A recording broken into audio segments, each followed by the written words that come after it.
Hey, everybody, and welcome to Pot of the South. I'm Gerard Matthews. John Whiteside. And we have,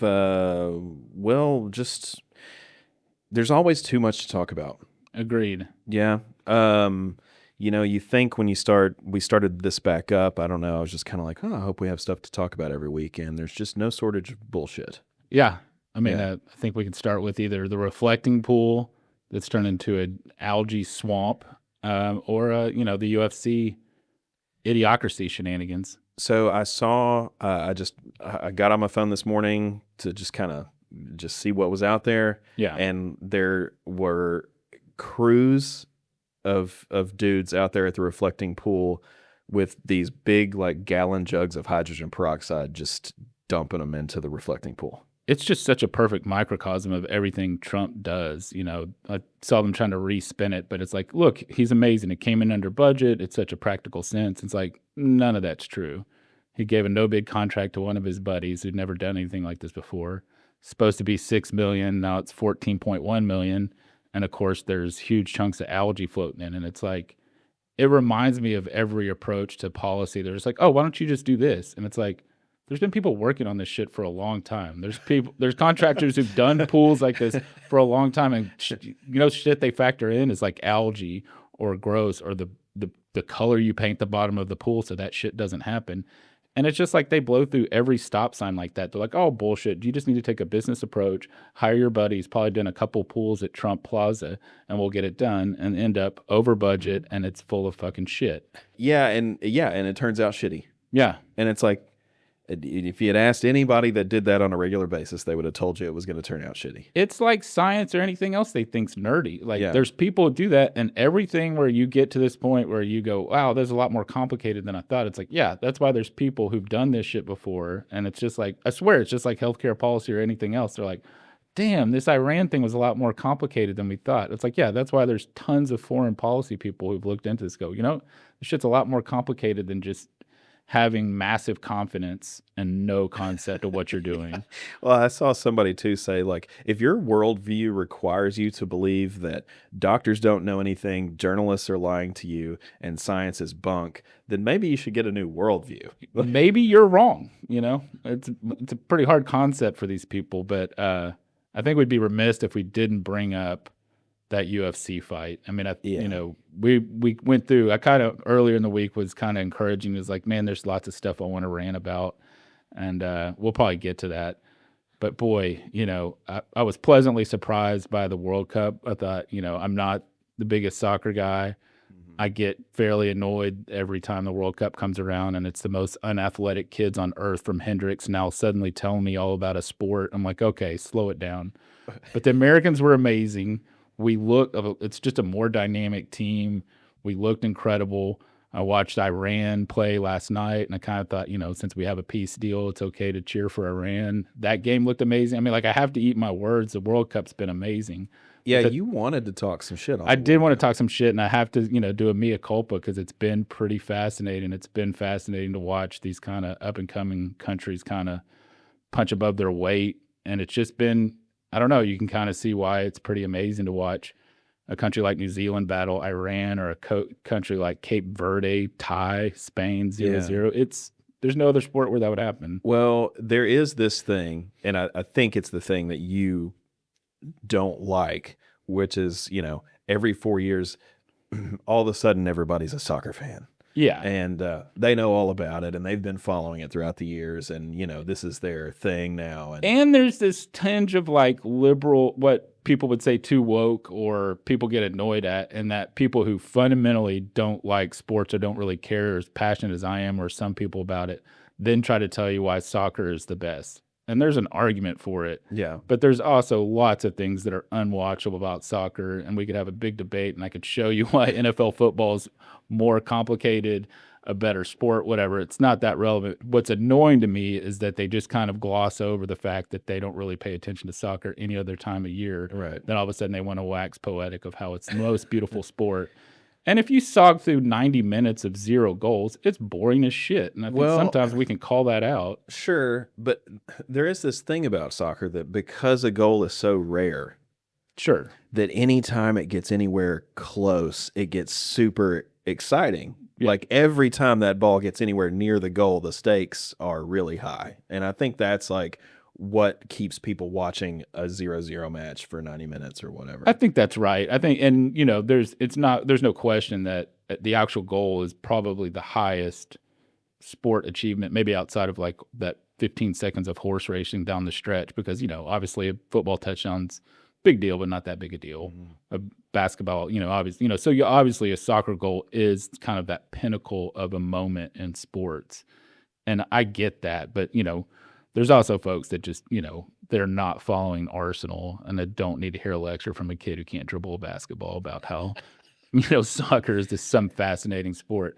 It's incredible. The World Cup has punched above its weight and been really remarkable. I caught myself really glued when Japan tied up. And like I said, that Iran match last night was just, it was exciting. It just, Did they win? They tied it 2-2. Well, and we, some friends of mine and I went to Kansas City this weekend. We saw a couple Royals games. But people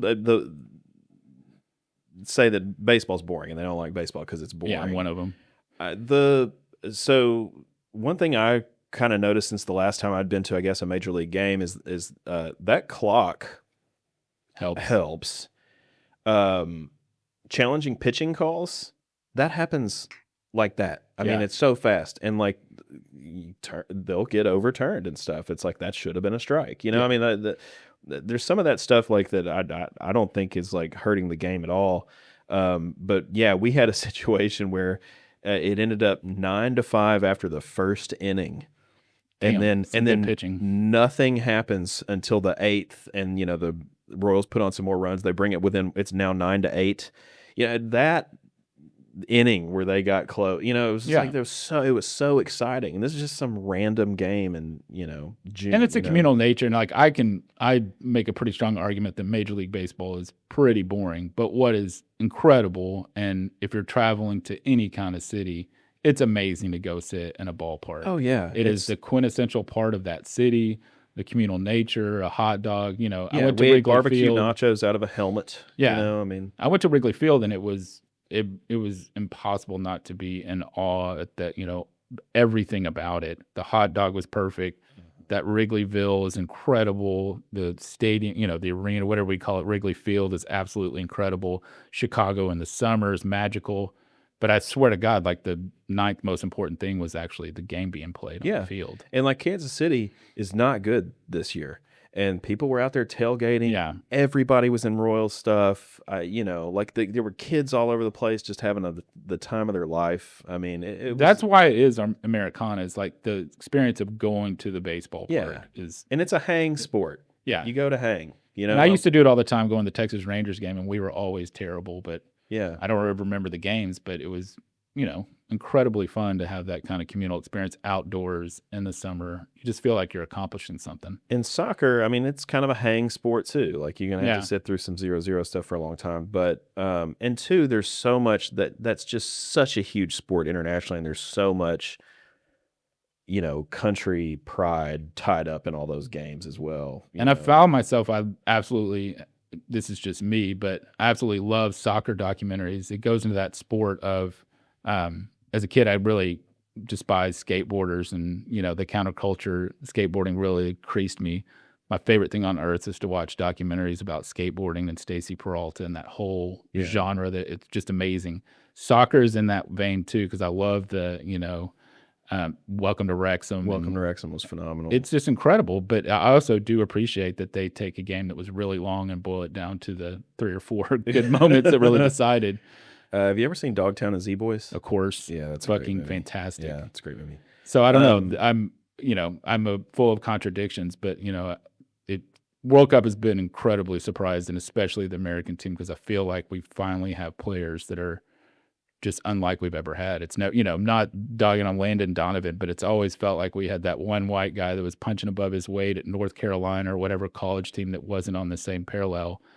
And now it feels, and that it started to slowly crept in, but it feels like we have just absolute killers up front. And I don't think we've ever had that. And it's pretty exciting to see, you know, as a very casual American fan. Well, you would get a different definition of Americana and popular sporting events if you talk to anybody that worked in the White House. They had a UFC fight. Now we're on to something I really want to Sunday rant about. night. In the lead up to that, that monstrous thing, octagon that they had to create, on the same campus as like the completely destroyed East Wing of the White House. It did have sort of a trailer park feel to it. I don't want us to like punch down at trailer parks or talk about how redneck it was, but it was quite something. I mean, like in the lead up to it, I guess, I'm thinking like this is going to be ugly. This is going to be not great. And it delivered on all of that. Yeah, and I think we've talked about it that, what Republicans really have going for them is they created politics more about culture. And so, where I would want to point out that policy is the most important, that's clearly taken a back seat to like this macho culture. But I do have to sit back and just be amazed that like somehow somebody put every single thing I hate on earth into one product. Yeah. Whether it was because I'm a huge boxing fan, I've loved boxing my whole life. I can make an argument of how beautiful that sport is. And even though it's violent, there's tons of technique and tons of nuance to it. They've stripped that out with UFC and just kind of this brutalization. And it's a sport that they change all the time, even though they say they don't. But it's like, is Dodge Ram going to promote it? The things I hate most. It's brought to you by Incel.com and crypto and fucking Polymarket. And it's just like, it is just built and seems funded by like, you were talking about the loneliest of American male. Like, it seems like that entire thing is just built up out of really frustrated, really alone, really sad males who, instead of looking inward or trying to improve themselves, are just like, fuck it, let's just get angry, get more macho, and be full of more bullshit. It's just like, here's gambling at. I mean, the rounds were brought to you by Truth Social. There was Polymarket, crypto. Oh yeah, they're so it's making just like money off of it. Oh, and then Trump's meme coin. Yeah. It was fucking insane. Of course, I did not watch 1 second of it, but it is like, if we're going to lose the culture war, I'm out on that culture because it's just everything I think's wrong with America, including the bastardization of that sport. Nate Bargatze, he can go fuck himself, and everybody who attended it. I just have, you saw Mark Zuckerberg. I guess I get it if you're a CEO and you need to get a merger to go through. Fine, fair game. Yeah. But like subjecting yourself to that shit. I was really disappointed with the Nate Bargatze thing because I am like a lot of people. I like Nate. I could see it coming. And, I can't say I've never not laughed at his stuff, but I could see his slow creep towards that. It was pretty obvious. I don't. Yeah, it wasn't a slow creep toward it. It was a slow creep toward it coming out. Yeah, anybody that's sort of like him, but in that world, kind of always says I'm not into politics. It's like, yeah, okay, yeah. It means you're texting with Trump on. I know what's going on here. Couple of things about that. It's the winners were paid in Trump's crypto money, so I wonder how they felt about getting their reward money being worthless. Yeah, I mean, and then of course you had the guy at the end. I guess he was one of the winners at one of the main fights. Yeah, and said, Michelle, said that awful thing about Michelle Obama.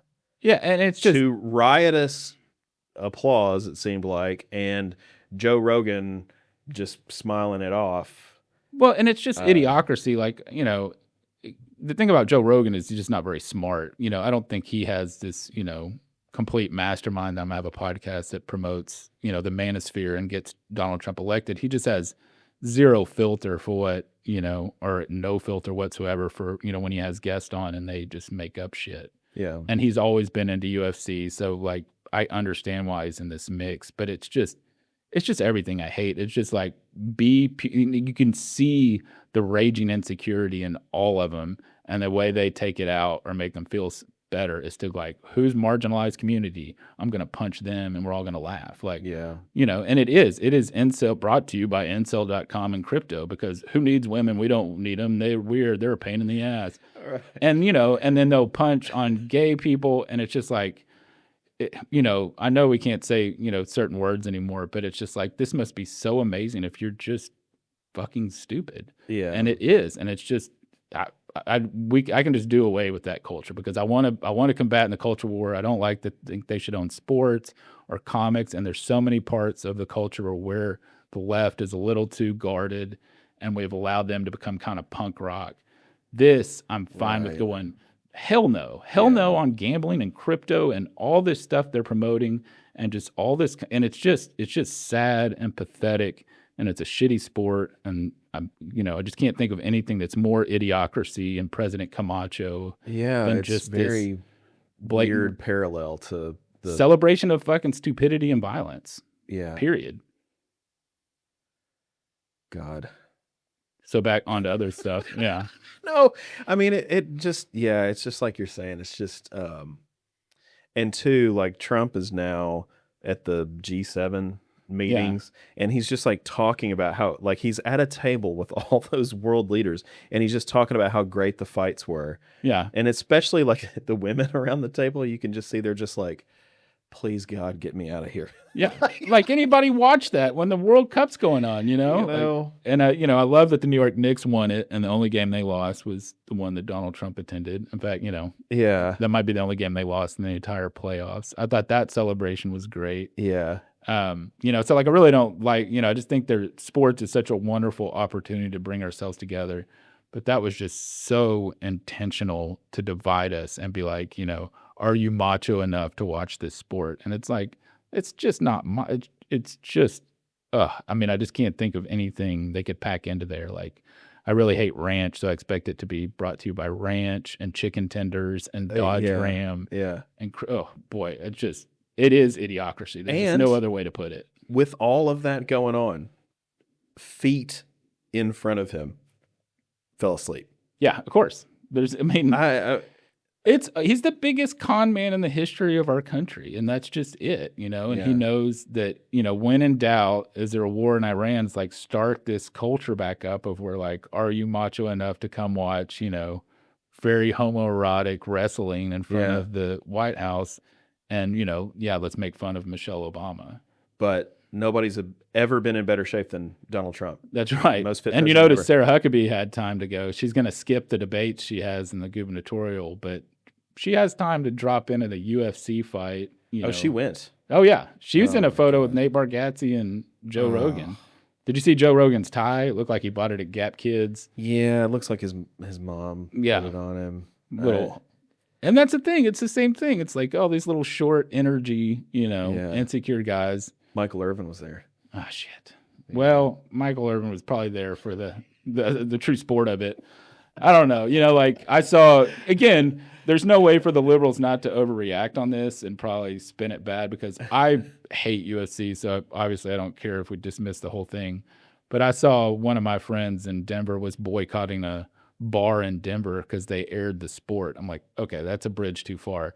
There are folks there that probably don't give a shit about Donald Trump, but like UFC fighting. I get that, I used to watch old UFC. Oh, well, there was a lot of people there. Yeah. I mean, the Hoist Gracies and the stuff when UFC first came about, it kind of was born out of that like childhood fantasy conversation you have, like who would win a fight, Mike Tyson or Bruce Lee? And they're like, all right, here's mixed combat and let's figure this out. And it was fairly interesting early on. I've lost the thread because, I, again, watched the sport for a while and it just, it's really brutal. And, that movie that The Rock was in, The Smashing Machine, didn't really cover it, but that was a documentary about him. And what was so amazing about the documentary was, there are a few people just like any sport at the high end who are making money, but the entry level, they're just getting the shit beat out of them. There's no health care. There was no testing for opioids. And so, Jesus Christ, you're getting the shit beat out of you. So, of course, a lot of them were taking lots of painkillers.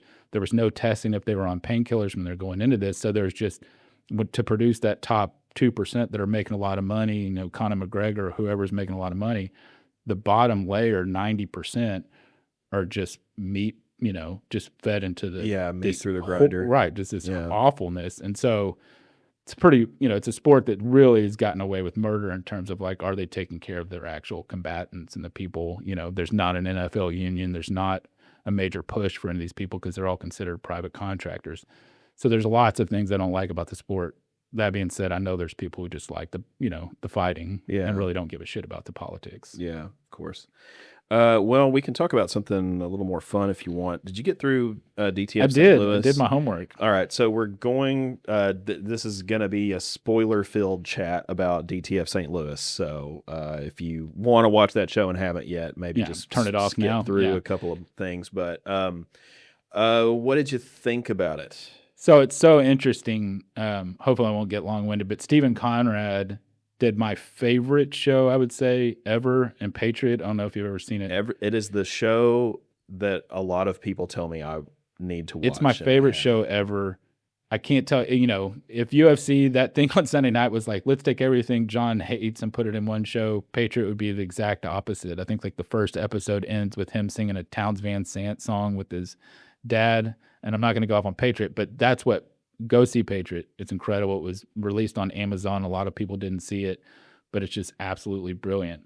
So I was intrigued when I found out he made DTF St. Louis. The premise is pretty wild. And, I guess we're getting into the spoilers. Essentially, there's a, open marriage, to say the least. Yeah. And lots of sexual exploration to get to a point where he tells a story about how hard it is to make a adult male friend. Yeah. In your 30s and 40s. No, I think it's kind of sold as this, seedy, let's do some fun adultery on this app sort of show. And by the third or fourth episode, you're like, oh, this is really about these two guys and their relationship together. I just thought it was really fun. Mm-hmm. Like, I just really enjoyed watching it. Yeah. I think like the finale like fizzled a little bit. Yeah. Oh, and the first episode starts off with David Harbour's character is found dead. So we know we're going to kind of backtrack to figuring out how that happened. You kind of fall so in love with this guy. Yeah. Throughout the course of the show that by the time you find out how he was killed, it doesn't, to me, it was sort of a letdown. I want a more complicated, kind of complex answer to how he died, other than he was really sad and lonely and kind of had the last straw and he committed suicide. He did something he knew was going to kill him, mixing medicines or whatever. But there was several facets because I was watching it and, it got to points where I was like, I don't know if I would continue this, but I wanted to do the homework and I'm so happy I got through it because at first there's a murder mystery that kind of hooks you, and you're like, all right, can I, just like any viewer, like, can I figure this out? And I kind of figured out how to figure it out. And then you can go, oh, they're about to talk about this is about a bromance. And it's really, that's the heart of it. And it's really good. But the premise of, you definitely have to take a leap of sexual adventurism because, I don't know if you're having sex with my wife, how strong of a friendship we're going to have. And then add on to that, while you fuck my wife, I'm going to want to watch. So I was like, I don't know if I'd hang in here with that. But if you do hang in there with that, it really does pay off in terms of the sensitivity which he handles that David Harbour character.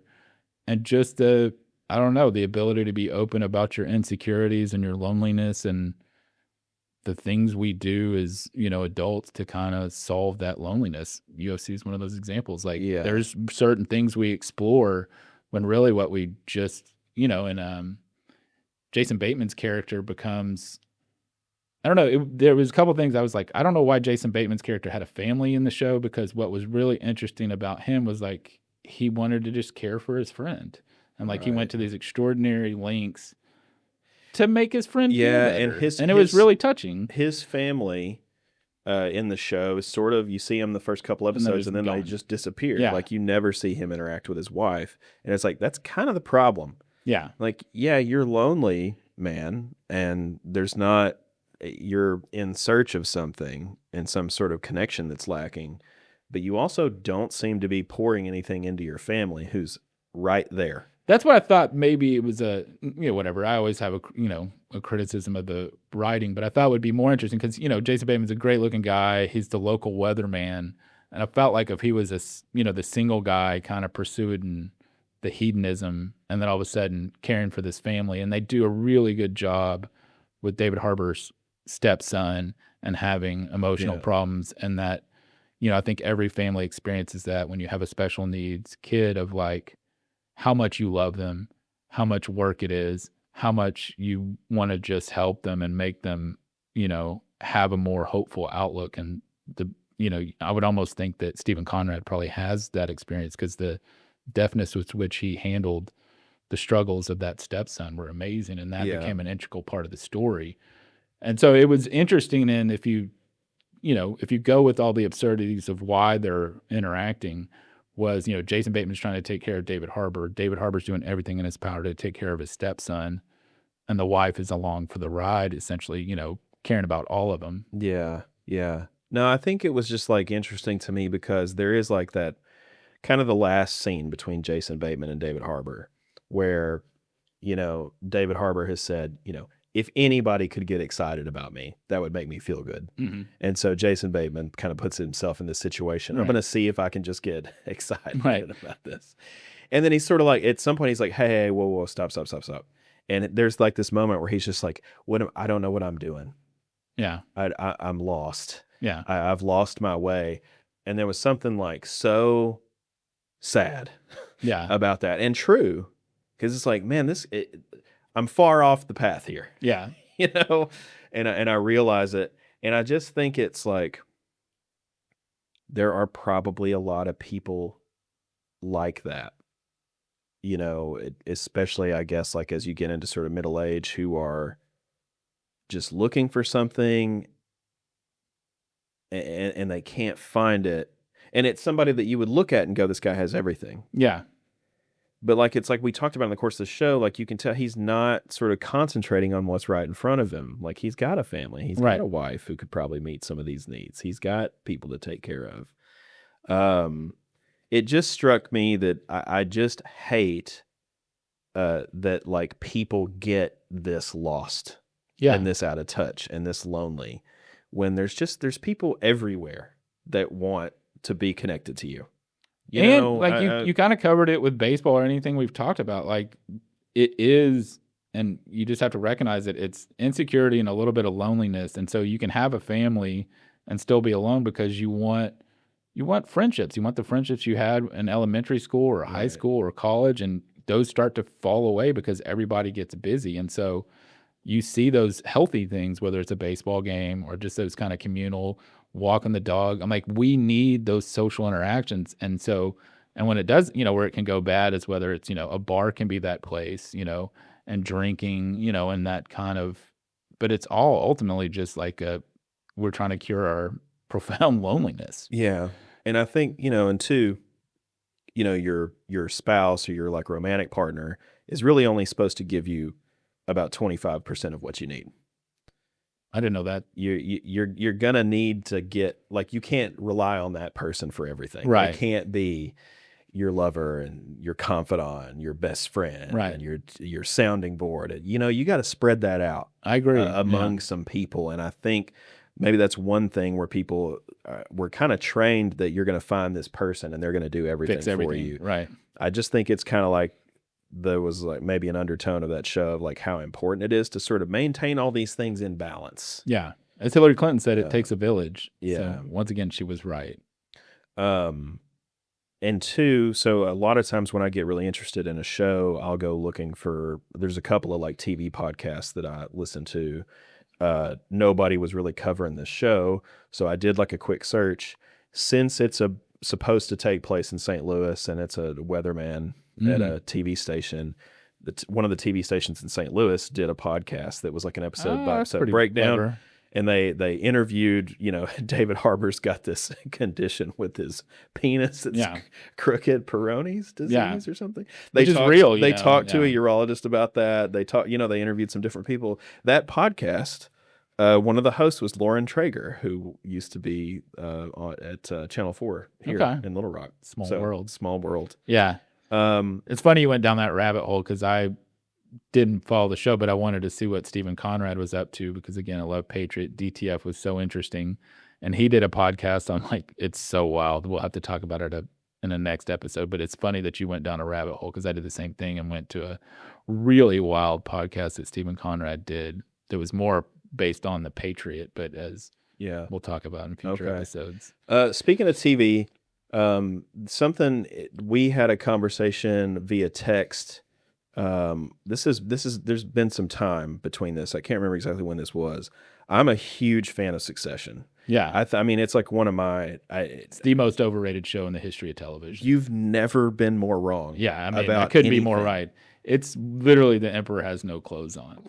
It's so like it's like over and over again. They're like, "Oh, you don't get the satire." I'm like, "Yeah, it's the most obvious shit laying on the ground ever." And so then we get to this genre of what it is, which is it a drama? I guess so. It's a drama where you hate every character. I'm not naive. I didn't know they're supposed to hate it. It's a comedy. I've never laughed once. It's the same story. It's just not funny. I mean, it's like, funny. So here's why. And I'll go further. We can stay on this because I know they're good actors, and obviously the main patriarch does a phenomenal job of acting. But everybody else, it's awful acting. It's not believable, and so it's just like, all right. So now I'm sitting here going, this is a comedy that never makes me laugh. It's a drama where I literally hate every character. And then it's almost like a Saturday Night Live episode in terms of how fucking campy the acting is. You know, like whatever is Kieran Culkin over there in the corner. Like, I get that it's based on the Murdochs, but nobody would be in a board meeting acting like a fucking lunatic. And it was just like, oh, I'm just going to be intentionally. And like, even when he's being mean and that like writing the check during the opening scenes during the baseball game, Yeah, it was just fucking stupid. It's like, you're not even a good asshole. Like, Larry David's a good asshole. So it's like, acting's not great. It's not funny. I don't like any of the fucking characters. And then I have to sit this. It's also the same people who love the World Cup and went to Hendrix tell me how Succession is the greatest TV show ever. And don't get me wrong, they're all with you because it's in the top 10. Like, it's next to the fucking Sopranos or Breaking Bad. I just can't believe you don't like it. It's literally dog shit. It's such an indictment of the system and yeah, I get that power structure. And it's so fun to watch to me. But I'm not rooting for any of these people either. Yeah, it would be unfun would be the experience I had. But it is just kind of like the some of the things that they kind of show you about just how wealthy they are and like how those types of people live. Like, I just think that's a neat thing to just like look in on. Yeah, it's a nice B- TV show that everybody decided was the top 10 show ever. And the satire, again, is so obvious and so blunt. And like watching them going, oh, what a incredible indictment How much of it did you watch? To like the second season. It was brutal. Oh man! I literally made myself watch it because I'm like, when does this get good? And then like when the fifth season and the guy still hasn't fucking given up reins of the company, I'm like, we're just going with this one storyline for 5 seasons. And I gotta understand, like, the acting was shitty. I just don't agree. Very shitty. I just don't agree with any of that. But so there's the one scene that I always tell people about, and I don't know if you got there because this might have been in like season 3 or something. So you've got like the family. Mm-hmm. You've got Tom, who's sort of married into the family, but like all bought in. And then you have this cousin Greg, who has like, he's this young guy, doesn't really necessarily think like the rest of the family. And he's trying to get his way in there because he sees how lucrative there's money. They all go to this like weekend event. I think it's somewhere in Virginia. It's at this big fancy estate, and Tom is describing to Greg like what they're there about to do. Entail, it's like, this is because it's every major Republican politician, and it's every rich donor all in one place. Yeah. And Tom's like, this is what it is, Greg. It's picking the next president. Yeah. You know, and Greg says something like, you know, he comes to Tom and is complaining that he said, somebody at the bar just called me soy boy. And Tom said, don't worry about it. Don't worry about it, Greg. This is a safe space where nobody has to pretend that they like Hamilton. He goes, oh, but I like Hamilton. Tom goes, oh, sure you do. We all do. Yeah. It's just there. That's a perfect example of its humor. I love it. I just think it's so funny. I was amazed that you don't like that. Yeah, I violently don't like it. I love it. I've watched through it twice. Yeah. Like at one point I was gonna like buy like the scripts just so I could read them. Like, I think the writing is freaking excellent. Now, he went on to do a movie that was fucking horrible. That was terrible. Right. And because it's now that the groupthink has dissipated, you realize that it's not that clever. Yeah. It's just not. But the vast majority of humans are with you, so I understand. It's just like again, I can never go like, all right, I'm just gonna like some, or I have done that in the past when I was in high school. When I went to Widespread Panic and decided I'm gonna like it because I thought everybody else likes it. This is something to be cool. I've kind of taught myself like, fuck it, I'm gonna just decide whether I like something or not based on this group thing. Succession is terrible, and it's the most overrated show. Obviously there's moments where you're like, that's clever. There's some good acting. The storyline is interesting because obviously it's the Murdochs, but at best it's like a B minus. And for them to put it in the top 10 shows ever, it's just like, you've lost your fucking mind. So Yeah. when somebody overrates something, that my natural reaction to go, all right, it's an F. It's obviously not an F, but it's about a B TV show that got so violently overrated, and it happens. Like The Wire is like an A to A plus, really good. Yeah. It's not unquestionably the best show ever made. Like The Wire is excellent, but like, it's just that kind of like, if you're cool and you're in New York during that time, you had to say The Wire was the best TV show ever made. Yeah. It's arguable, but like, I can say Sopranos is better and stand by it. I can say Breaking Bad's better and stand by it. I don't know. It's that kind of New Yorker vein, and I love the New Yorker, but there is that like Illuminati, NPR, impeachable. Here's my and Succession's by far the best TV show. It's like bull fucking shit. I get like wanting to rebel against all of that. I don't. Sometimes think it's true to the one to do on, but whatever. Different viewpoints make for great podcasts. And I understand. Hey, look, I'm definitely somebody that's like, if you're not liking it, quit watching it. Yeah. Well, and I get it because like I'm a fanatic tennis fan. I'm like watching, warm-ups in Stuttgart, Germany, and it absolutely warms my soul. I know for a fact that would bore the shit out of most people. So it's like, well, and some things are kind of like, I remember, I think The Wire and Mad Men were like this for me, where everybody was telling me I was going to love it. Yeah. And I had to force myself through the first 5 episodes of those shows. Yeah. And at some point it clicked in, and I was like, oh, wow. But Mad Men's a perfect example of Succession. So Mad Men is a one-trick pony of like, all right, we're going to set it in the 50s. And so all the Jewish jokes, all the sexist jokes, all the racist jokes are fair game, kind of funny in the setting. But it's a one-trick pony. Like, Mad Men was beautiful. The set design is probably the best ever. And I get, especially if you're into advertising in New York, and it was beautiful. There wasn't a lot of plot after that. There was just like this, let's drink a martini. Yeah, of course. Oh, my God. Let's drink a martini at lunch and make fun of, minorities. I mean, John Hamm, I love him, but he's not a great actor. I mean, like, are we going to be serious about it? Like, he's a one-trick pony. He's beautiful, and it was so funny in that, it was set in the 50s when, before political correctness, and so it was kind of like, it was interesting to expose just how sexist and just how waspy and certain, that stuff is fascinating concept, but like 6 seasons or whatever they got out of Mad Men, they were regurgitating a lot of shit. Again, I thought Mad Men was a good window to a world. I thought it was like really a great thought window out. to a world. The creator Matthew Weiner used to always go on Fresh Air, and like his discussions about that show and kind of the themes they were trying to explore, and like it was up my It's probably the best set design I've ever seen in my life. And Christina, whatever her name, it was super fascinating. There are characters that were great, but by season 4, like, what was the difference between that or like something that was terrible like Suits? It's like you had characters that they knew were endearing. We knew people were going to keep watching, but we've run out of shit to talk about. Well, I'm glad we spent most of this time not talking about politics. That was actually the goal. I liked that. I just a quick little hit on some things to check out. I just got back from Kansas City, went to some Royals games. Went to the Negro League Baseball Museum, which was great. Yeah. Kind of the big surprise of the trip was one of my buddies is a big golfer, and we went. There was this, I don't know, kind of like what you'd call it. It was a vintage golf shop, I think is maybe what it was called, but it's this place called Mulligan's Country Club in Kansas City. It was.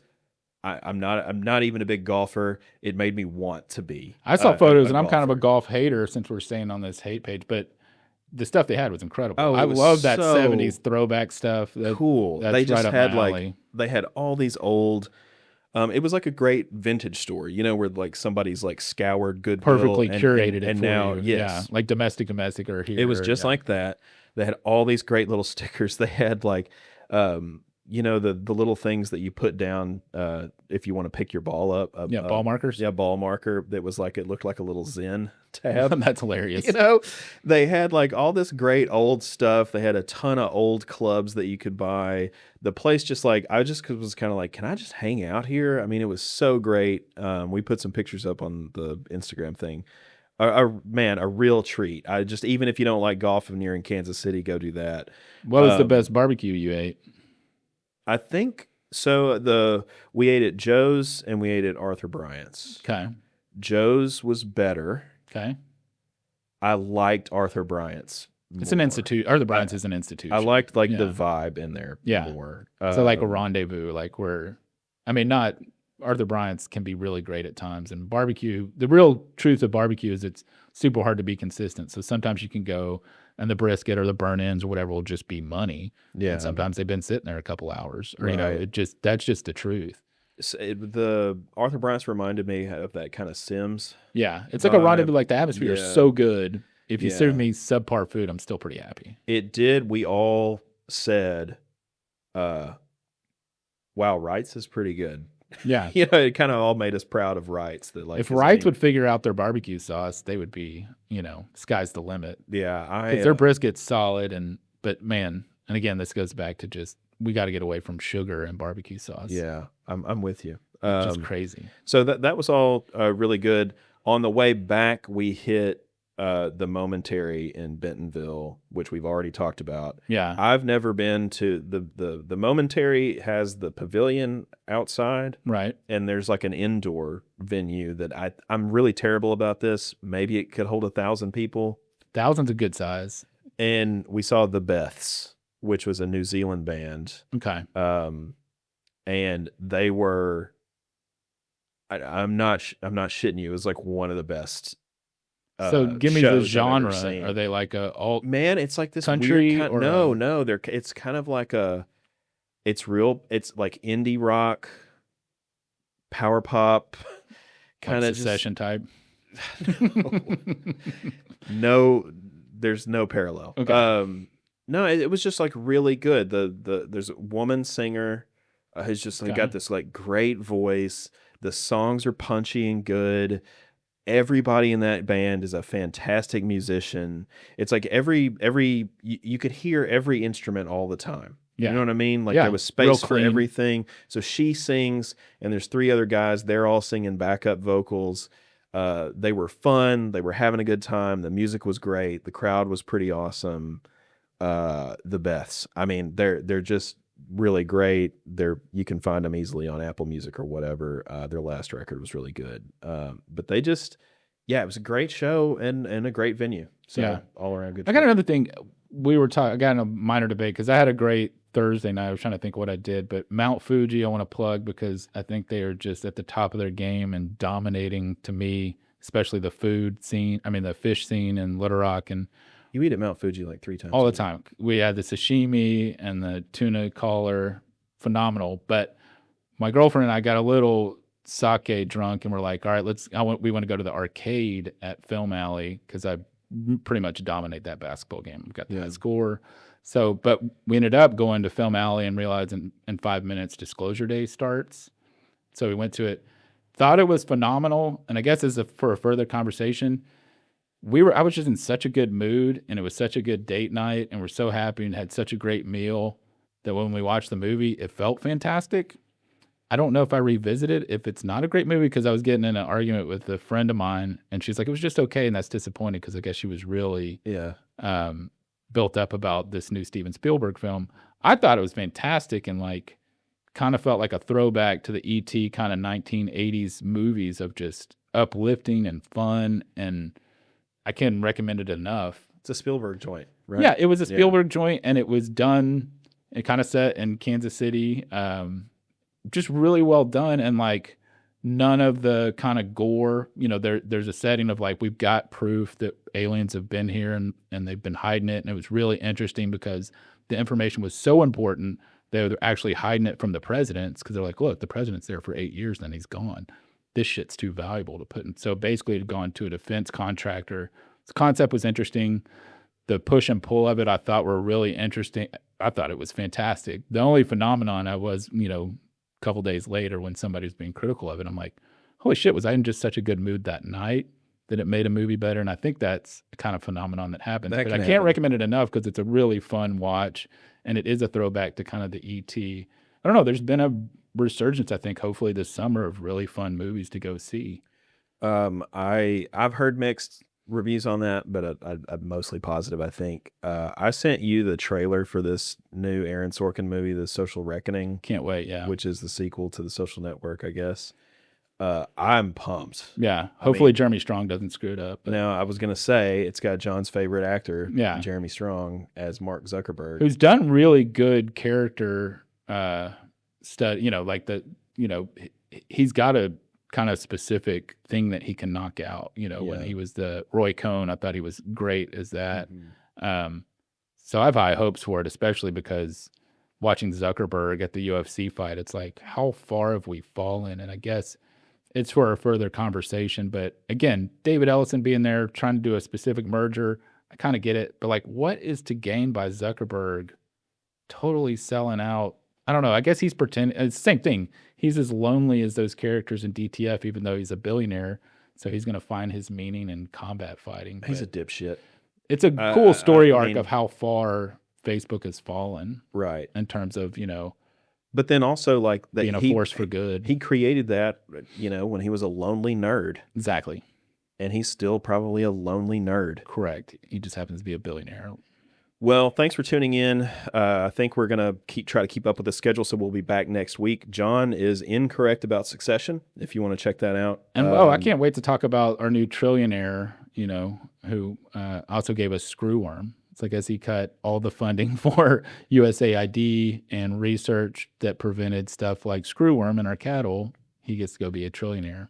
That is having a lot of, like, the Africa's ability to handle that Ebola outbreak. Yeah. That's killed a lot of people. Elon Musk killed a lot of people. Like 14 million is what they're projecting if we don't restore that funding. Yeah. And remember all the people that were like, go Elon, go. Yeah, I don't know why we can't separate it. They're like, oh, liberals are so mad he's a trillionaire. I'm fine if he's a trillionaire. I think SpaceX is probably overinflated, but I don't give a shit that he's going to become a trillionaire. What I care is that he went to USAID and destroyed that part and ripped everything apart that studies our agricultural and funding and stops things like airborne diseases. Also, if you have $1 trillion, you could end childhood hunger in America every day. You could do it. And every day he chooses not to do it. Yeah, or I don't know. We got to cover that Iran deal too because it's a mess. Fuck him. Thanks for tuning in. Yep. We'll see you next week.